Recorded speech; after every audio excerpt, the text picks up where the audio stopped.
ನಾನು ಇವತ್ತು ತೋರಿಸ್ತಿರೋ ದೇವಸ್ಥಾನ ಬಂದು ಚಿಕ್ಕಮಗಳೂರು ಜಿಲ್ಲೆಯ ಕಡೂರು ತಾಲೂಕಿನ ಸರಸ್ವತಿ ಗ್ರಾಮದ್ದು. ಆಲ್ಮೋಸ್ಟ್ ಫೇಸ್ಬುಕ್ಕಲ್ಲೆಲ್ಲ ನೀವು ನೋಡಿರ್ತೀರ, ದುರ್ಗಮ್ಮ ಗಂಗಮ್ಮ ಅಂತ ದೇವಸ್ಥಾನ. ಅದು ಫೇಮಸ್ ಆಗಿದೆ ಇವಾಗ. ನಾನು ನನ್ನ ಮಗಳು ಹುಟ್ಟಿದಾಗ ಒಂದು ಸಲ ಬಂದಿದ್ದೆ, ಇವಾಗ 2ನೇ ಸಲ ಹೋಗ್ತಾ ಇದ್ದೀನಿ. ಹಾಗೆ ದಾರಿಲಿ ಒಂದು ಪಪ್ಪಿ ಕೂಡ ಸಿಕ್ತು. ನನ್ನ ಮಗಳಿಗೆ ಪಪ್ಪಿ ಅಂದರೆ ತುಂಬ ಇಷ್ಟ. ಅದ್ರ ಜೊತೆ ಆಟ ಆಡಿಕೊಂಡು ಹಾಗೆ ಮುಂದೆ ಹೋಗ್ತಾ ಇದ್ವಿ ನಾವು. ಸೊ ಈ ತೋಟದಲ್ಲಿರೋಂಥ ದೇವಸ್ಥಾನ ಇದು. ಹಾಗೇನೆ ಅಲ್ಲೊಂದು ನದಿ ಕೂಡ ಹರಿತಾ ಇದೆ. ಕೊನೆಗೆ ದೇವಸ್ಥಾನಕ್ಕೆ ಹೋದ್ವಿ. ದರ್ಶನ ಕೂಡ ತುಂಬ ಚೆನ್ನಾಗಾಯಿತು. ನಿನ್ನೆ ಮಂಗಳವಾರ ಆಗಿದ್ದ ಕಾರಣ ತುಂಬ ರಶ್ ಇರುತ್ತೆ, ಮಂಗಳವಾರ ಶುಕ್ರವಾರ. ನಾವು ಹೋಗಿದ್ದು ಬುಧವಾರ ಆಗಿರೋದ್ರಿಂದ ನಾರ್ಮಲಾಗಿ ದರ್ಶನ ಚೆನ್ನಾಗಾಯಿತು. ಪ್ರಸಾದ ಕೂಡ ಬೆಳಗ್ಗೆನೇ ಇತ್ತು ನಮಗೆ. ಪ್ರಸಾದನೂ ಕೂಡ ತಿಂದ್ಕೊಂಡು ಹಾಗೆ ಇನ್ನೊಂದು ಸಲ ಒಳಗಡೆ ಹೋಗಿ ದರ್ಶನ ಮಾಡಿಕೊಂಡು ಬಂದ್ವಿ. ನಾನು ಒಬ್ಬಳೇ ವೀಡಿಯೋ ಮಾಡಿದ್ರೆ ಸಾಕಾ, ನನ್ನ ಮಗಳೂ ಮಾಡೋದು ಬೇಡವಾ? ಅದಕ್ಕೆ ಅವಳು ನೋಡಿ, ಅವಳೇ ಸೆಲ್ಫಿಯಾಗಿ ವೀಡಿಯೋ ಮಾಡ್ತಾ ಇದ್ದಾಳೆ. ಅವಳಿಗೆ ಈ ಥರ ವೀಡಿಯೋ ಮಾಡೋದಂದರೆ ತುಂಬ ಇಷ್ಟ.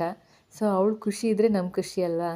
ಎಂಡ್ ಆಫ್ ದಿ ಡೇ ನಾನು ಹೇಳೋದೇನೆಂದರೆ, ನನ್ನ ಮಗಳು ಖುಷಿ ಇದ್ದರೆ ನಾನು ಖುಷಿ. ಸೊ ಅವಳು ಎಂಜಾಯ್ ಮಾಡಿದ್ಲು.